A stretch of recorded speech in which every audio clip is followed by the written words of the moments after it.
A very good evening and welcome to News Tonight on Rajya Sabha TV. I am Aishwarya Kapoor with you.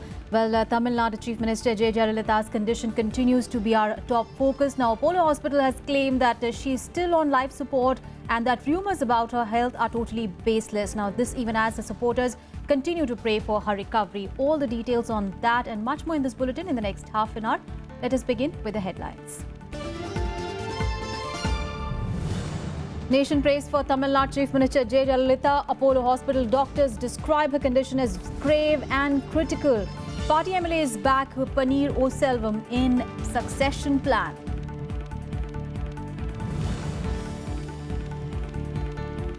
Anxious crowds gather by the thousands in Chennai to get news about Jayalalithaa. Special prayers for the sixth-time Tamil Nadu Chief Minister, whose illustrious career spanned the worlds of both cinema and politics.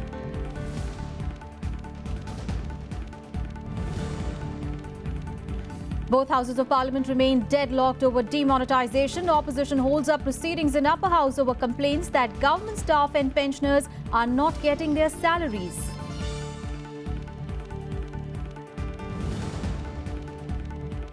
And two huge resignations by world leaders. Matteo Renzi quits as Prime Minister of Italy after his referendum over reforms is rejected. In New Zealand, Prime Minister John Key steps down over family reasons.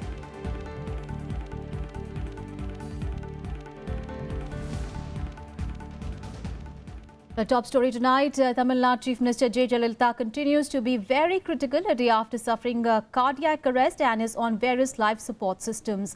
Now, the ailing Chief Minister showed some signs of improvement in the last few days before the Sunday's setback. Hundreds of Jaya supporters have thronged the Apollo Hospital since last night. Now, security outside the hospital has also been tightened in view of the swelling crowds of anxious people. Here is a complete report.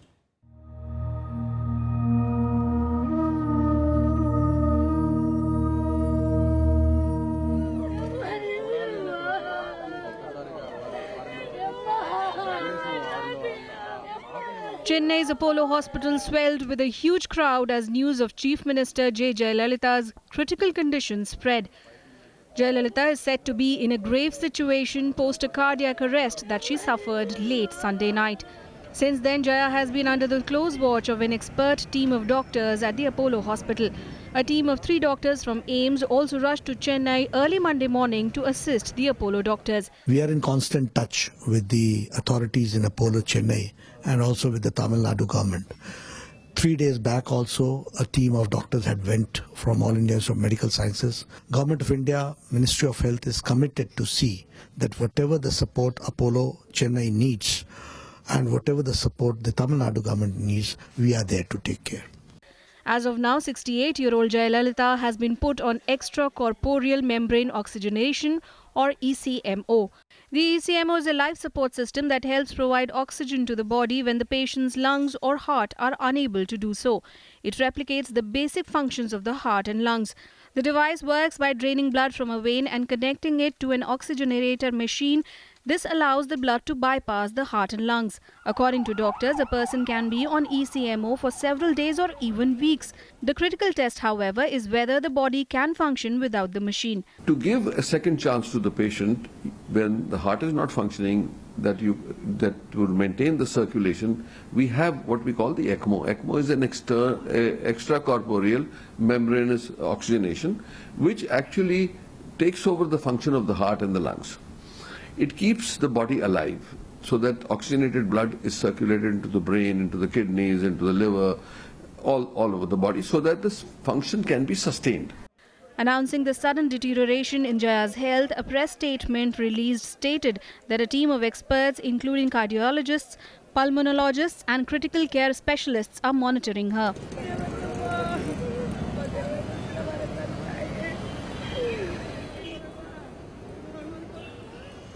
A large number of AIADMK cadres, including women, have anxiously stayed put outside the hospital for weeks now. Worried party supporters continue to pray for her recovery. Jayalalithaa was admitted to the hospital on September 22nd after she complained of fever and dehydration and was later treated for infection and respiratory problems. Bureau Report, Rajya Sabha TV. All right, let's get a perspective on that story. Mr. Ganapathy Subramanyam, who is the Chief of Bureau Puthia Thalai Murai, is now joining us live in the studio. Thank you so much, sir, for joining us this evening. Sir, what we are witnessing in Chennai and in fact all over Tamil Nadu is an outpouring of emotions and an overwhelming support and mixture of feelings, anxiety, grief, everything together. While all Indian states have this larger than life figures and politicians, what makes Jayalalithaa so special? AIADMK has one and only supreme leader, that is Jayalalithaa. It may have many members of parliament, many members in the legislative assembly, etc. But the real one leader who is totally loved by the cadre of AIADMK is Jayalalithaa. That is why their hopes are all totally pinned to Jayalalithaa. If Jayalalithaa is there, AIADMK is there. If Jayalalithaa is not there, what will happen to the party? What will happen to their future? That is the fear of the AIADMK cadre. They have been praying for the last 10 weeks that she should somehow recover, but unfortunately the situation got a little worse yesterday, and since then there has been a lot of tension, etc. Many people are ready to even give their life for their leader, that kind of a emotional bonding they have. That is why the situation is quite tense and volatile in Chennai. So indeed it is a big challenge really for the administration as well, because this is something that we had seen at the death of MGR as well. A number of people had self-immolated themselves as well. So it's a big challenge really for the administration as far as the law and order situation is concerned. Absolutely, you are right. MGR was like a god during his time, and therefore when he died, people could not even believe it. Many people refused to believe it for days together, months together. That kind of a bonding. And when the reality sank in, there was a lot of anger and there was a lot of violence. Now, Tamil Nadu government wants to avoid a repetition of all that. That is why the Tamil Nadu police have been given complete control. All leaves have been cancelled. All departments have been put into law and order duty, and they have been controlling the situation very tightly since last night. I'm sure they would continue to do so.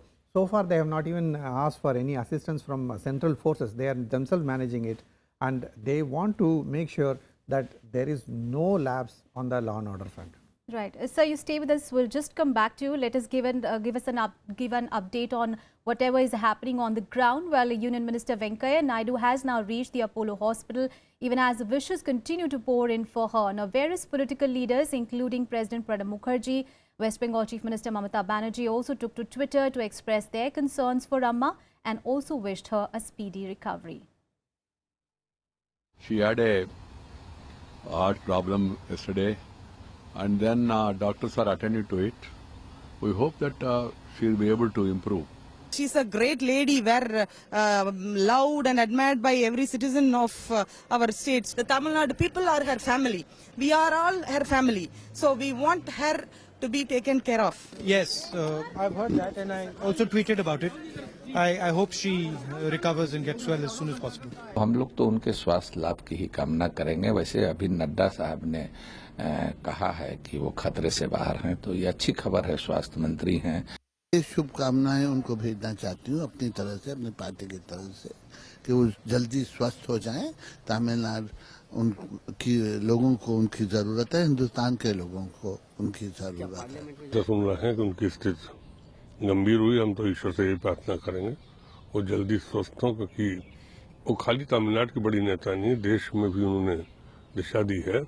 तो हम लोग यही कामना करते हैं जल्दी स्वस्थ हो. उन्होंने वहाँ लोगों के लिए काम किया है, लोग उनको चाहते हैं. तो ईश्वर से हमारी यही प्रार्थना है कि वो जल्द सेहतयाब हों और अपने प्रदेश और अपने लोगों की जिस तरह से खिदमत करती हैं आगे भी करें. तो यही दुआ है कि वो जल्द से जल्द स्वास्थ्य लाभ करें और फिर से एक बार तमिलनाडु के लोगों की सेवा का काम शुरू करें. हमारी ऊपर वाले से यही दुआ है, और यही दुआ जो है वो इस देश के करोड़ों लोग कर रहे हैं कि जयललिता जी जल्द से जल्द ठीक हों, उनको जो है वो उनको स्वास्थ्य लाभ हो. I convey our good wishes for her recovery, and we wish and we hope she would overcome the present crisis, health crisis, deterioration of her health, and she would recover from this phase of our health problem. Now, with their chief minister in hospital in a critical condition, MLAs of the ruling AIADMK have reportedly signed a statement saying that Jaya's trusted lieutenant OP Panneerselvam will be her successor. Now, Panneerselvam has been a chief minister twice earlier, but on both the occasions he had succeeded Jayalalithaa because of her legal cases. Now, Panneerselvam is an MLA from Bodhinya Kannur Assembly constituency in Atheni district. In his most recent outing as the Chief Minister, O. Panneerselvam held the portfolios of finance, planning, legislative assembly, elections and passports, personal and administrative reforms. Well, after she was shifted to the ICU, Tamil Nadu Governor Vidyasagar Rao allocated the portfolios held by Jayalalithaa to Panneerselvam on 11th of October. Now, Panneerselvam has been heading the cabinet meetings since then.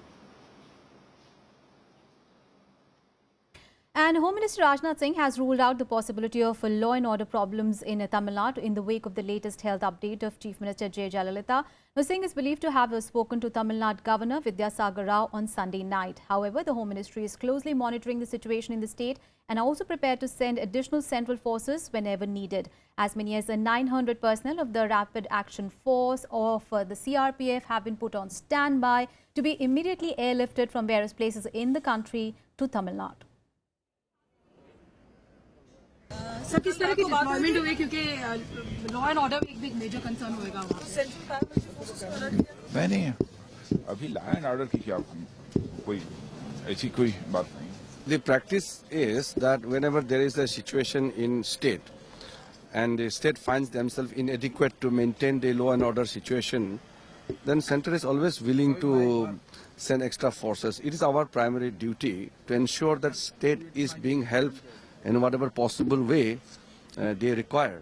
So in Tamil Nadu, because of the prevailing health condition of the Chief Minister, they may require extra forces, which Home Ministry will be ready to put in standby whenever and whatever they require.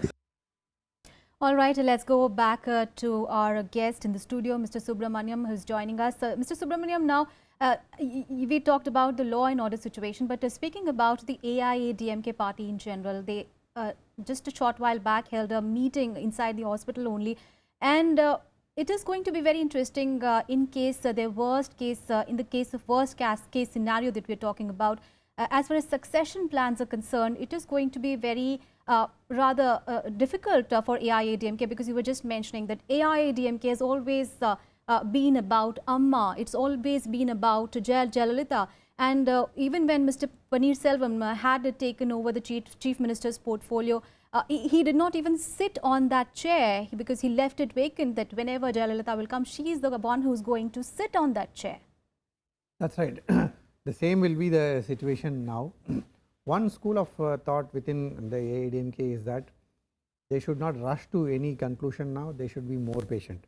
But since the health condition of the Chief Minister has become worse, another set of people think that they should be ready with a plan B.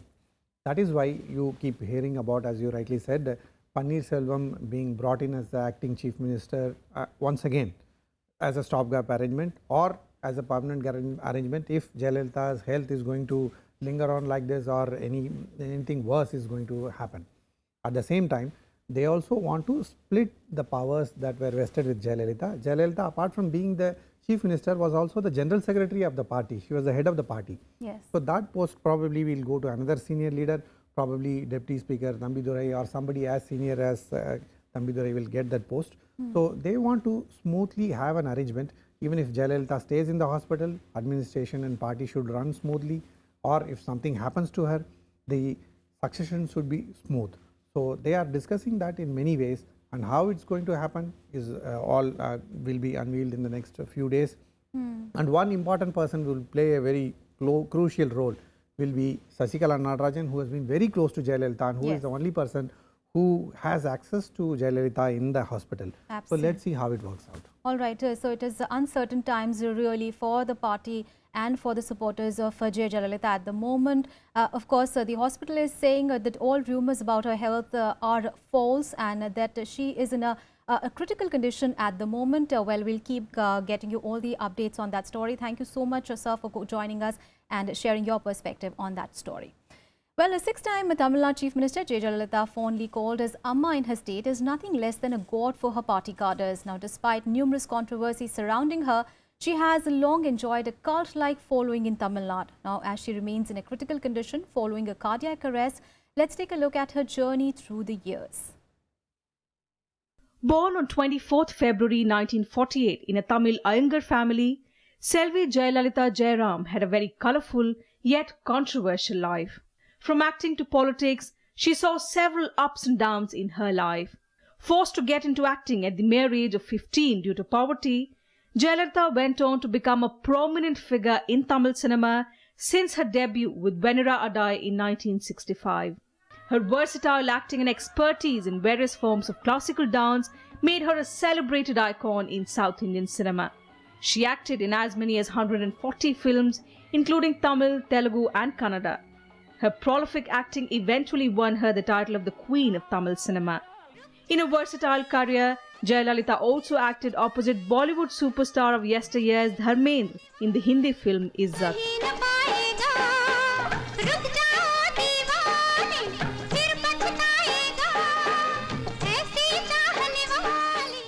After over a decade-long career in cinema, Jayalalithaa turned to politics in the early 1980s. Many believe her political career began because of Tamil superstar and former State Chief Minister M.G. Ramachandran, since she had acted in several movies with him.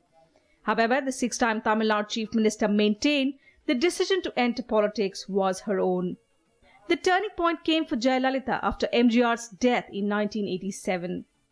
In 1991, following the assassination of Rajiv Gandhi in Tamil Nadu, her alliance with the Congress party propelled the coalition to a massive victory. She then went on to become the first elected woman Chief Minister of Tamil Nadu, serving the full tenure. Since then, Jayalalithaa ruled the state politics, steadfastly wooed for support by various coalitions at the centre in the past 10 years. Her rule saw Tamil Nadu unrolling some of the best health programs. Even as her popularity grew among the masses, so did the controversies over abuse of power and corruption. It led to her defeat in 1996 and later conviction and arrest in multiple corruption cases. Until 2010, Jayalalithaa saw several upheavals, but she remained resilient and made a comeback, being elected the Chief Minister 3 more times during this span. In 2014, the AIADMK chief was convicted again in a disproportionate assets case. A year later, she was finally acquitted and resumed her position as the state head till her hospitalization on the 22nd of September. Bureau Report, Rajya Sabha TV.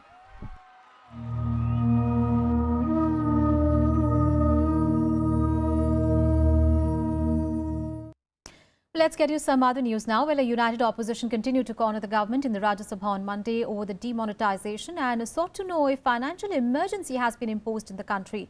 The opposition claimed that the employees and the pensioners are facing acute hardships due to the cash crunch. Well, the government, however, insisted on resuming the discussion on demonetization. Well, the standoff washed away the proceedings of the House for the 13th day in a row. The government's decision to demonetize high-value currency notes continues to face tough resistance from the opposition in the upper house. Upping the ante against the government, leader of opposition Ghulam Nabi Azad alleged that government employees and pensioners were not getting their salaries. Azad also stressed that ATM machines even inside the parliament complex were out of order. जो ATM है, library के अंदर ATM है, इस हमारे दरवाजे के बाहर ATM है, ये तो खराब ही रहते हैं। खराब इसलिए रखे गए हैं ताकि पैसा न देना पड़े। आपके लाइब्रेरी में वहां पैसा नहीं मिल रहा है, तो जब पार्लियामेंट के अंदर पैसा नहीं मिल रहा है, पार्लियामेंट के अंदर ATM नहीं चल रहा है, तो हम कैसे अपेक्षा करेंगे कि भारत के गांव-गांव और छोटे और बड़े कस्बों में पैसा मिल रहा है। सर, ये तो फाइनेंशियल इमरजेंसी जैसे लग गई है इस देश में। CPM Sitaram Yechuri and SPs Naresh Agarwal were quick to back the leader of opposition and slammed the government for allegedly adding to the woes of the common man. I raised the issue. You please ask them to respond. I raised that issue. But ask government to reply. महीने का पहला सप्ताह पे day होगा। पे week. पूरे देश में कर्मचारियों को कहीं तनख्वाह नहीं मिल रही है।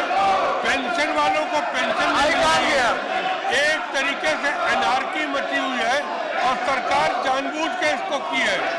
Refuting all allegations, Union Minister Venkaiah Naidu claimed that the opposition was bereft of any real issues, even as he stressed on resuming the discussion on demonetization. Naidu also underscored the need to debate and discuss pending legislations. बहुत महत्वपूर्ण विषय है. एक विधायक मंत्री जी हैं. Permit me to say something. Yes, I am. Please hold right. Okay, please permit me. Okay. Of rights and the persons with disabilities and matters for connectivity. The opposition, however, refused to relent and members of the Congress, SP, TMC and BSP marched into the well of the House. 0 hour and question hour were both paralysed. As the opposition escalated the offensive against the government, the chair adjourned the House till 2 p.m.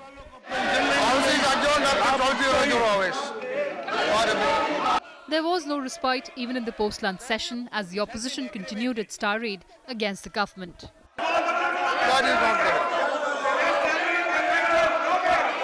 As the war of words continued, the chair adjourned the House till Tuesday. With inputs from Vishal Dhaya, Kriti Mishra, Rajya Sabha TV. All right, let's get you some international news. There have been 2 major resignations in a development seen as a blow to the EU. Now, Matteo Renzi has resigned as the Prime Minister of Italy after his referendum over reforms was rejected by the voters. The country's president will now decide whether to appoint a new Prime Minister or hold elections. Meanwhile, there are concerns over Italy's economy, which is Eurozone's 3rd largest and has led to fears over a deeper crisis for the country's already vulnerable banking sector. Italian Prime Minister Matteo Renzi has resigned after suffering a heavy defeat in a referendum called over constitutional reforms. The defeat of the vote was resounding, with nearly 60% of the voters saying no, with a high turnout of nearly 70%. Questa riforma è stata quella che abbiamo portato al voto. Non siamo stati convincenti, mi dispiace, però andiamo via senza rimorsi.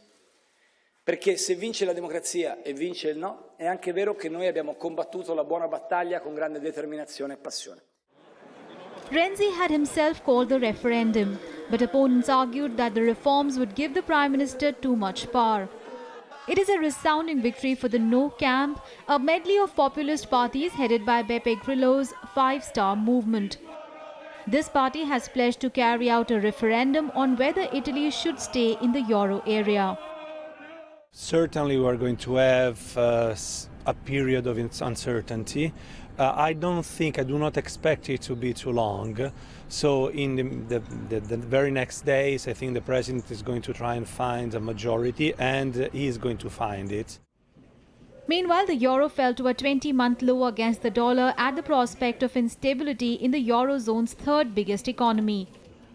The result is also threatening to throw the country into a banking crisis. Le référendum, c'est une question de politique intérieure italienne. C'était une question de réforme de la Constitution.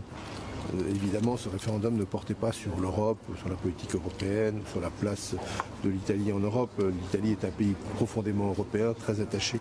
I'm very confident in the capacity of the Eurozone to resist to all kinds of shocks. I think that we have now a very solid system.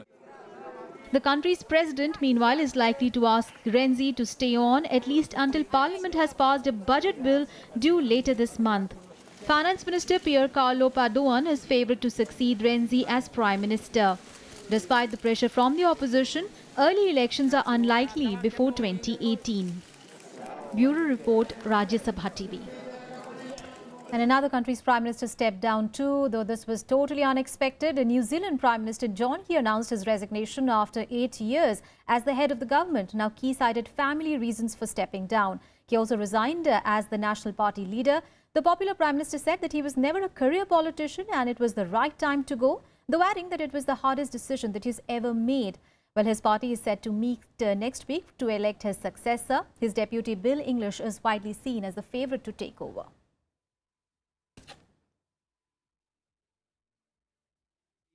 Well, that's all in this edition of News. Thanks for watching. Good night.